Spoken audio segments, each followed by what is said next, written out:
Good morning. Exodus chapter 23, verses 1 to 19. Do not spread false reports. Do not help a guilty person by being a malicious witness. Do not follow the crowd in doing wrong. When you give testimony in a lawsuit, do not pervert the justice by siding with the crowd, and do not show favouritism to a poor person in a lawsuit. If you come across your enemy's ox or donkey wandering off, be sure to return it.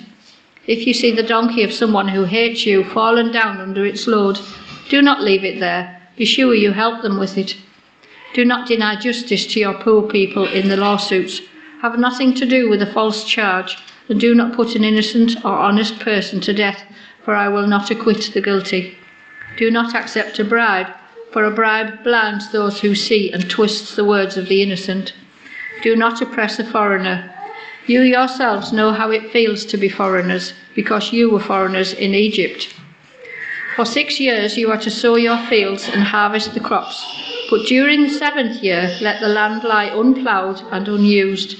Then the poor among your people may get food from it, and the wild animals may eat what is left. Do the same with your vineyard and your olive grove. 6 days do your work, but on the 7th day do not work, so that your ox and your donkey may rest, and so that the slave born in your household and the foreigner living among you may be refreshed. Be careful to do everything I have said to you. Do not invoke the names of other gods. Do not let them be heard on your lips. 3 times a year you are to celebrate a festival to me. Celebrate the festival of unleavened bread. For 7 days eat bread made without yeast, as I commanded you. Do this at the appointed time in the month of Aviv, for in that month you came out of Egypt. No one is to appear before me empty-handed.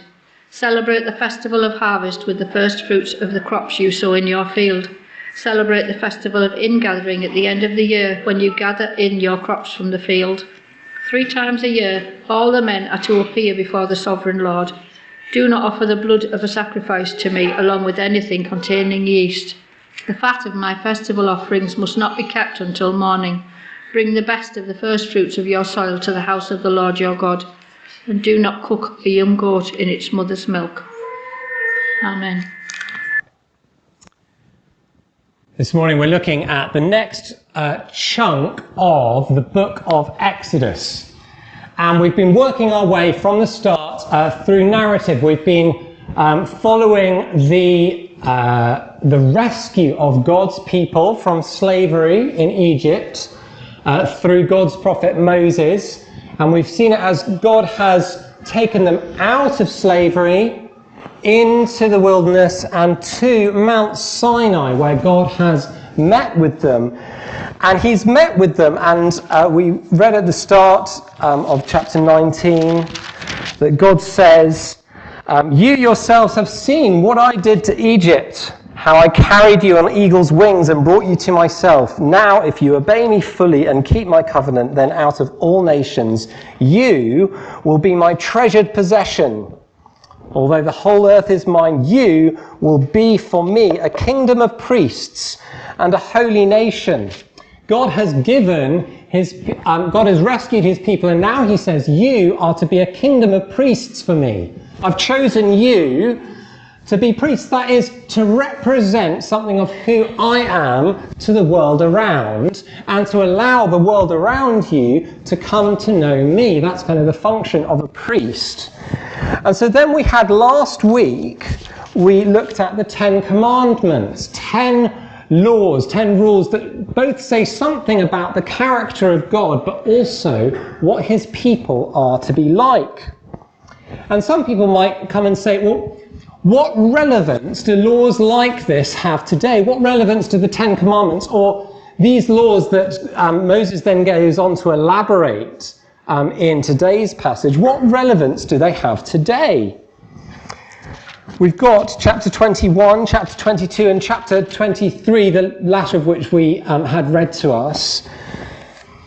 And we've got that objection. What relevance do laws given to an ancient people have for us today in 21st century Stockton?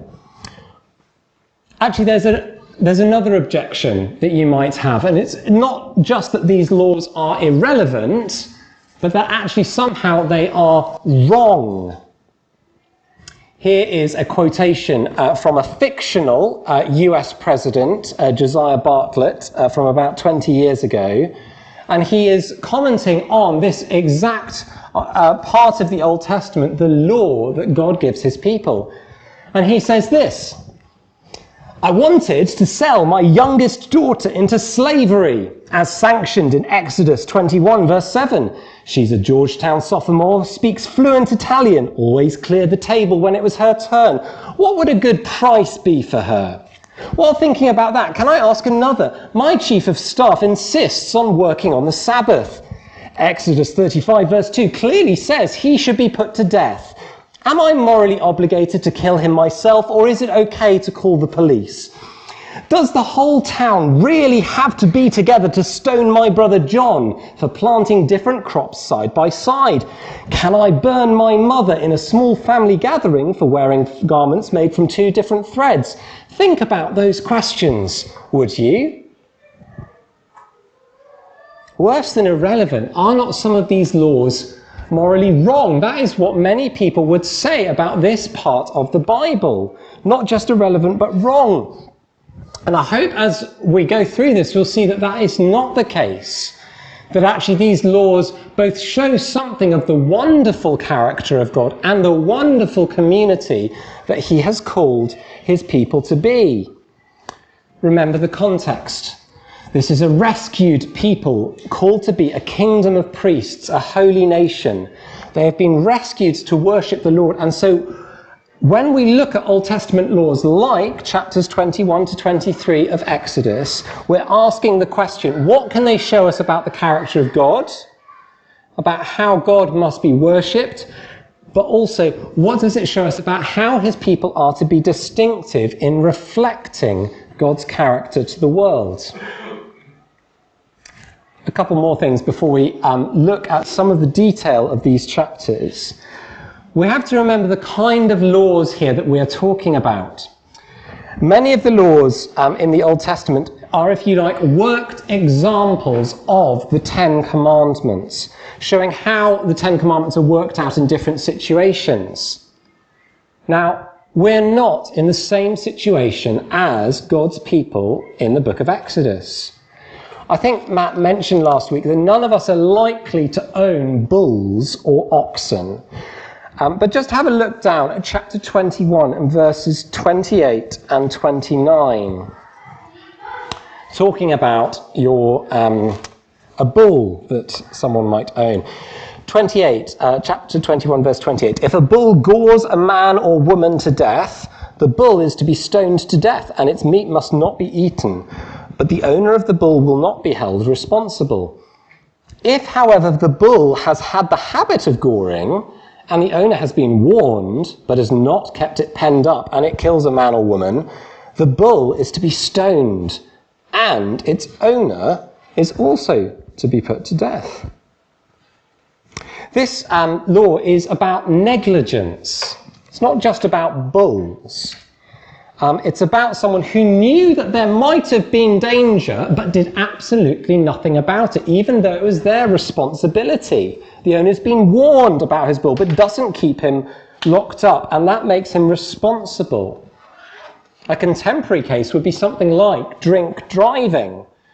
If I'm driving under the influence and I hit someone, I can't argue that I'm not really at fault because of diminished responsibility. You know, I was drunk, so therefore I didn't really know what I was doing. It's not my fault. No. I am more responsible because I know the effect alcohol will have on my driving, and yet I still chose to get behind that wheel. I'm negligent. I'm more at fault. Now, I'm not going to get into, I'm afraid, the issue of the death penalty this morning. If that is an issue for you and you're thinking, what on earth is going on here, please do chat to me afterwards. But one more thing to say about the kind of laws we're talking about here. We've said that they're kind of occasional or worked examples in a particular context, but they're also, some of them are symbolic. That is, they're a picture of something about God that God's people are supposed to live out. So throughout Exodus so far, we've had this picture that in redeeming his people, God is almost like recreating the way things should be. So we've seen pictures tying us back to creation. If you remember the way that God's people were taken through the waters of the Red Sea, that is, the waters of chaos receding, just like in the creation story, and a new people going through and emerging onto the land. There's just little pictures, not like explicit, but just little pictures of stuff to do with creation. God's giving us this picture of, in bringing his people out, it's like a recreation, a restarting of how things were meant to be. And so there are laws to do with the right ordering of things, pointing to the fact that God's world is a world of order, not chaos. So just as God separated the land and the sea in creation, the Israelites are not to eat animals that confuse the two. So land creatures with fish-like scales, like snakes, or sea creatures without scales. They're not to use two different types of cloth in the same garment, not just because they might shrink at different rates, pulling the garment apart, but just to symbolize that kind of order. They were, if you like, to be walking pictures of the order that God intended for his creation. It's not that there was something inherently morally wrong about having a cotton polyester mix, but they were meant to be showing this picture of order to the people near them. Or in the end of this passage, chapter 23, verse 19, you may have noticed it as Chris read it. Do not cook a young goat in its mother's milk. What's going on there? Why weren't they to do that? Well, the kid shouldn't be cooked in its mother's milk because what is intended to bring it life shouldn't cause its death. It's the kind of mixing of two different things. Something that caused life shouldn't cause its death. It's order. There's also the possibility that it was a pagan fertility practice that they were forbidden from doing, but we don't actually know exactly. But these are all different ways that God's people can testify, can show the world around them what he is like. And then finally, before we do a quick overview of these laws, let's notice just how they cover pretty much every part of life. So in these 3 chapters, God's people are to be radically different to those around them because God is radically different. And that will affect every aspect of life. They affect the pattern of the working week, how they treat their servants or employees, how they relate to their family, their friends, their neighbours. There are laws of property. There are laws of personal relationships. There are laws of provision for the poor. And while we are not ancient Israel, and so we don't follow the letter of each law today, how much more should our community, the Church of Christ, be distinctive in every part of our lives compared to the world around us? So with those kind of things in mind, let's do a rapid overview of these chapters, starting in chapter 21. And as we go through, some of the things I will have more to say about, some I will move on quite quickly. And those in home groups will have a chance to perhaps dig into a bit more of the detail this week. But there's just too much to go into in the same depth. But remember, as we're going through, we're seeing what do these laws say about how what God is like and how his people are to be distinctive. So first we have chapter 21, verses 1 to 11. And the summary here, if you like, is God providing protections for workers. So, chapter 21, verse 2, if you buy a Hebrew servant, he is to serve you for 6 years, but in the 7th year he shall go free without paying anything. Some translations will translate this Hebrew slave, Hebrew servant. The thing about this is that it was something that was voluntary in ancient Israel. People would, if you like, tie themselves to a master to be their servant in order to pay off a debt or in order to effectively to find work with someone because they were unable to provide for themselves. So often to do with debts and poverty. And for male servants, in verses 2 through to 6, God puts in place two things. That he puts in place first limits on service.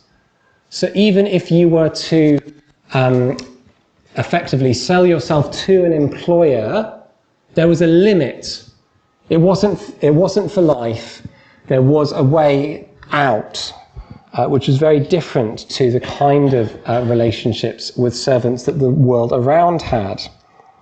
But there was also an option of lifelong service. Verse 5, if the servant declares, I love my master, my wife and my children, and I do not want to go free, then his master must take him before the judges.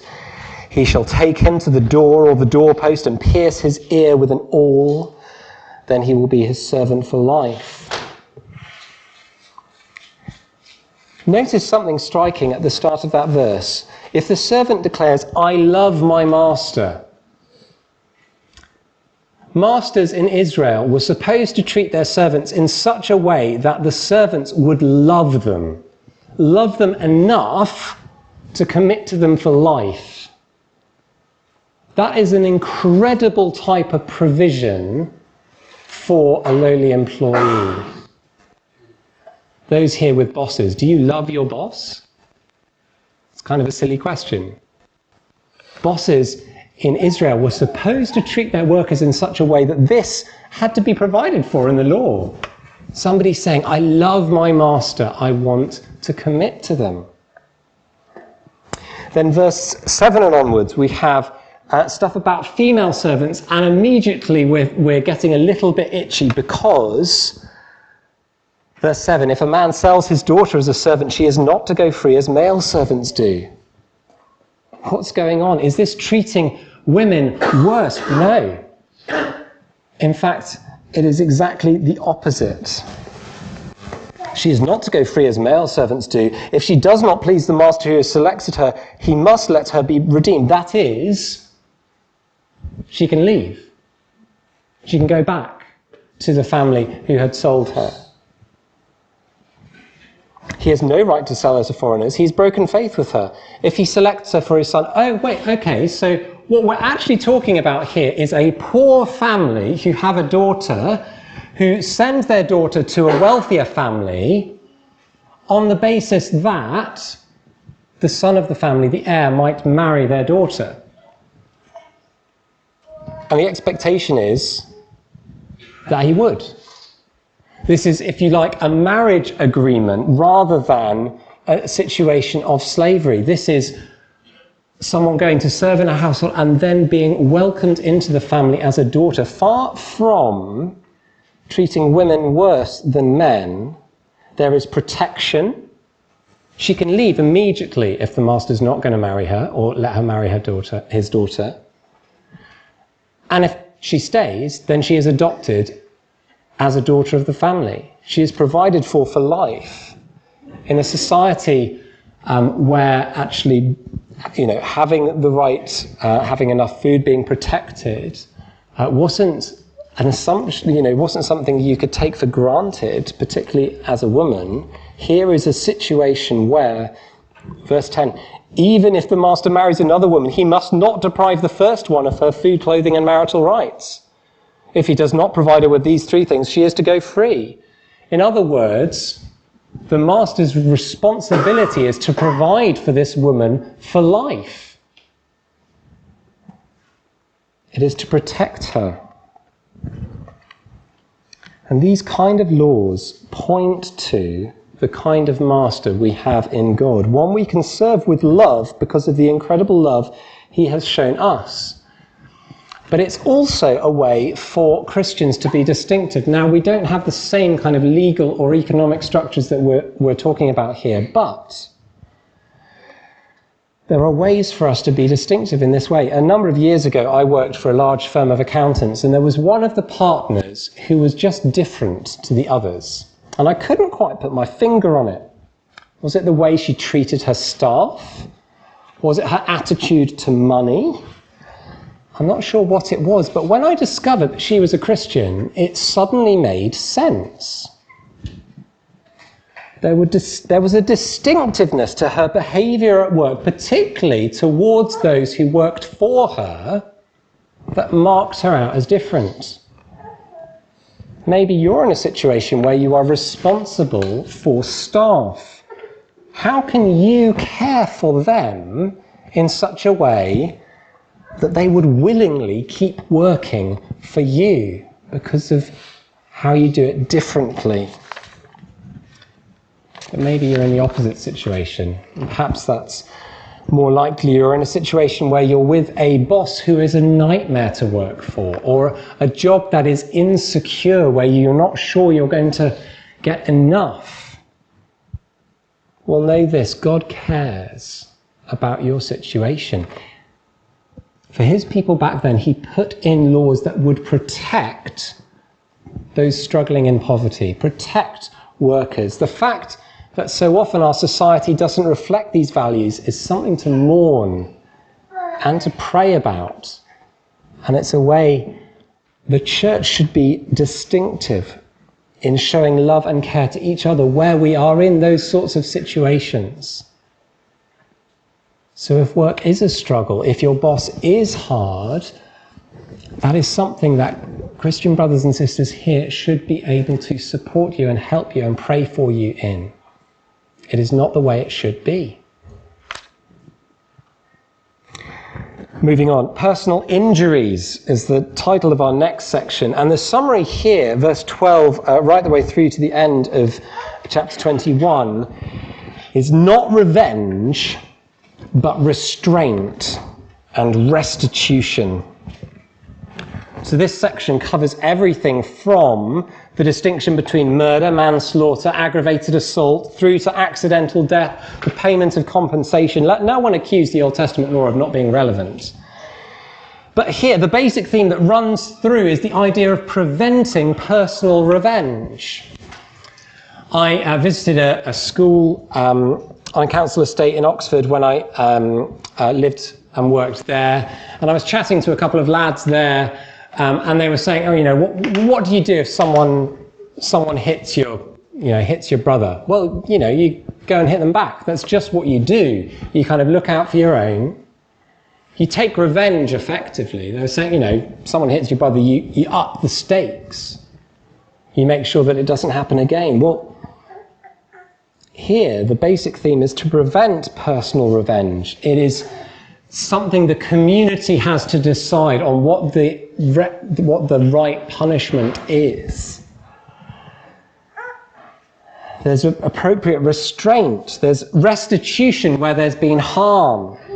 Now, again, we might be shocked about the death penalty here, and again, come talk to me if that's an issue for you. But basically, the law is showing us the incredibly high value placed on the protection of life. Other societies of the day, powerful men could kill with impunity. Don't like what your slave's doing? Torture them, kill them. Not a problem. No one stops you. God's people, no. Murder is punishable by death. Powerful people cannot get away with it.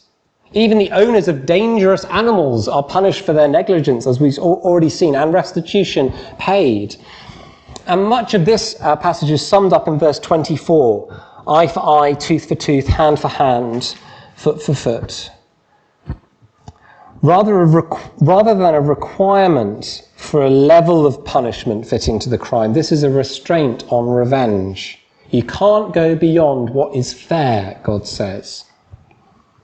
You may have heard that in some countries, a thief can have their hand cut off to stop them from stealing again. Not here. These laws are in place exactly to prevent that kind of thing from happening. And in living this way, God's people are to show perfect justice. Because the Lord God always does exactly what is right, so too his people. God will only ever give someone what their sins deserve. God's anger is never unreasonable. I'm guilty as a parent of losing my temper and being unfair as I punish my girls for some small thing they've done wrong. Sometimes I have to back down and apologize. Never with God. He is always fair, he is always just, and so are his people to be. Chapter 22. Summary here would be just making things right. Verse 5. If anyone grazes their livestock in a field or vineyard and lets them stray, and they graze in someone else's field, the offender must make restitution from the best of their vineyard. Verse 6, if a fire breaks out and spreads into thorn bushes so that it burns sheaves of corn, the one who started the fire must make restitution. Quite basic laws, there's much more in there, but consider the kind of community that these laws were meant to form. A community where people took responsibility for all their actions, even their accidents. Verse 16 and onwards. The title in the Bible here is social responsibility, but here it's basically care for the weakest. So verse 16, if a man seduces a virgin who is not pledged to be married and sleeps with her, he must pay the bride price, and she shall be his wife. This isn't talking about a situation of rape. It is talking about two people sleeping together before they get married, both consenting. And there is a protection for the woman in this situation. A woman who socially could have been left a complete pariah, unable to get married, looked down on. The man is required to pay the bride price, that is, to provide for her, to marry her, to make sure that she, in that society, is okay. And remember, this was a consensual relationship. This is saying, you should get married. And if her father absolutely refuses to give her to him, then still the money's got to be there to provide for her for life. Verse 21, do not ill-treat or oppress a foreigner, for you were foreigners in Egypt. Treat foreigners well because of how you were treated. Foreigners who would have been in the most precarious financial situation in Israel, look after them. Care for the weakest. Verse 22, do not take advantage of the widow or the fatherless. Protect them. Protect the widows and their children. Again, the vulnerable in society. Verse 25, if you lend money to one of my people among you who is needy, don't treat it like a business deal. Charge no interest. Don't make money off the poor, God says. Care for them. The 19th century philosopher Friedrich Nietzsche thought this was the worst aspect of the Christian faith. Christians care for the weak, the poor, the needy, the foreigner without friends or family. Nietzsche said, no, we want to rise above that slave morality, he called it, and seek power. That's what we should do. God's people are to be different from the way the world operates. We saw this before Christmas in the book of Ruth. The way Boaz cares and protects for Ruth and Naomi is a brilliant example of the kinds of things this passage shows us about what God's people are to be like. It points to the care of our loving Father. Psalm 113 verse 7 says this, God raises the poor from the dust and lifts the needy from the ash heap. He seats them with princes. And as our society loses more and more of the Christian influence that has been there throughout the years, as a church, we have an opportunity to be the distinctive people that it's called for here. This passage gives us a manifesto to care for single moms, asylum seekers, orphans, the bereaved, those in debt, those in poverty. Because God cares deeply, so should we. chapter 23. And the first 9 verses talk about justice and the law courts. And the summary here is no favoritism. Verse 1, don't lie to protect the guilty. In fact, more than that, don't even gossip in an unhelpful way, spreading rumours that could lead to justice not being done. Verse 2, don't just go with the flow. Don't stand with the crowd. Stand for what is right. Don't show favoritism. Verse 3, not to the poor. But verse 4, not even against your enemy. Verse 6, not against the poor either. No favoritism of any kind. Don't condemn the innocent. Don't acquit the guilty. Verse 7, don't accept bribes. Verse 8. And just in case we hadn't got it from earlier, verse 9, don't oppress a foreigner. That seems to be quite important to God. Caring for the foreigner matters. And so does justice. There are those here with us Sunday after Sunday who have faced horrific injustice. We know it is wrong, and this is one of the passages that shows us why. God is a God of justice. One day he will right every wrong. And God's people are to point to his perfect justice by being just themselves. I don't think anyone here is a lawyer or a judge, but we can all be honest. We can all treat all people with respect, even those we dislike, even those we might think of as enemies, those who oppose us, those who disagree with us. There's been much in the press this week about the Church of England and their response to gay marriage. There's also been a lot about the disagreement between the Scottish Parliament and the UK government over transgender rights. It's tempting, isn't it, to those on social media to jump into criticism, to personal attack. But we must not hate those on the other side of whatever kind of argument it is. We must not be unfair to them. We must not insult them. We must not applaud those who insult them. We must be careful. Chapter 22, verse 28 says to honour our leaders even when we profoundly disagree with them. God is a God of justice. He will ultimately bring what is right, but for us, we are called to honour our leaders, to fight for justice ourselves, but not to do that in a way that oppresses or dishonours even those who oppose us. Verses 10 to 13. And here the summary is that Sabbath rest is made for us. We don't have time, again, to get into the debate over what the Sabbath means for Christians exactly, but here we see something of who the Sabbath is for. As Jesus tells us in the Gospels, the Sabbath was made for us, not us for the Sabbath. We're to benefit from rest, but particularly in this passage, verse 11, it is the poor, or verse 12, the slave, the foreigner, who are to benefit from the Sabbath rest.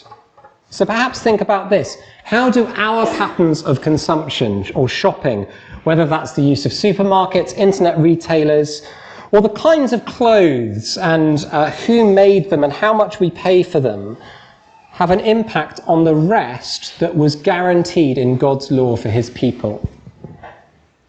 Who are the people in most need of a rest?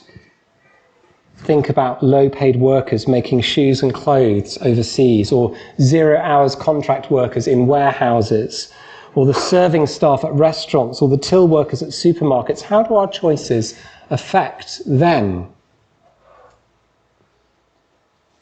The Sabbath was made to bring rest to people, particularly to the poor, the foreigner, the slave in this passage. And then the final section, the 3 annual festivals, or the pilgrim feasts, where God's people were to gather to celebrate God's provision for them. The first we're told about the festival of unleavened bread was to celebrate, it was directly after the Passover that celebrated the people's rescue from Egypt. Then you had the festival of harvest, verse 17, sometimes called the festival of first fruits or the feast of weeks in other parts of the Bible. And then the festival of ingathering, or sometimes known as booths or tabernacles. Each of those is expanded in other parts of Scripture, but in general they are celebrating God's provision of salvation as a nation. Now, we don't gather every Christian together in Jerusalem 3 times a year, but we do gather each Sunday to celebrate God's rescue, his salvation, his blessing for his people, and we do that particularly in the Lord's Supper. And these festivals, and the Passover particularly, are like a forerunner of the Lord's Supper celebration for us. So just food for thought, perhaps something of the celebration and joy of these festivals might need to be recaptured as we celebrate on Sundays. But let me draw things together. We've covered a lot. If you're not a Christian here this morning, I hope that the picture I've painted of this society shows that far from being irrelevant or immoral, these laws do point to a generous and kind God and the welcoming and loving community that he wants for this world. Just imagine if we all lived like this, welcoming the stranger, caring for the weak, pursuing justice. Isn't this the world we all want? God's standards, God's laws would actually give us the kind of world that everyone, if they're honest, would want to be a part of. And the rest of the Bible tells us that all of these standards are summed up in the person of Jesus Christ. The Bible tells us that Jesus followed God's laws perfectly. He lived this life of justice, of care for the weak, of welcome for the stranger. Jesus is the standard that we all want. But of course, as we see this picture being painted, we see just how far we are from living up to it. Because this isn't the world we live in. More than that, so often the church falls far short of being the kind of community that reflects the kindness of God. But here's the thing, this passage points beyond itself to the good news of a God who is always more good and more kind than we can imagine. In chapter 21, verse 7 and onwards, we have the picture of a poor servant girl being adopted into the family as she marries the son, the heir. And in Jesus Christ, the one who trusts in him is adopted into the family of God. The Bible describes those who trust Jesus, his church, as his bride, welcomed into the family with the full rights of the heir. And it's ultimately Jesus' goodness and holiness we see pointed to in these laws. Jesus is the standard we all want, but Jesus is also the Saviour that we all need. He is the standard we all want, but he is the Saviour we all need. As Christians, we are called to follow the law of Christ, to be like him in every respect. But where we fail, Jesus' own life and obedience covers us. And it is in knowing that perfect forgiveness that frees us to live his way.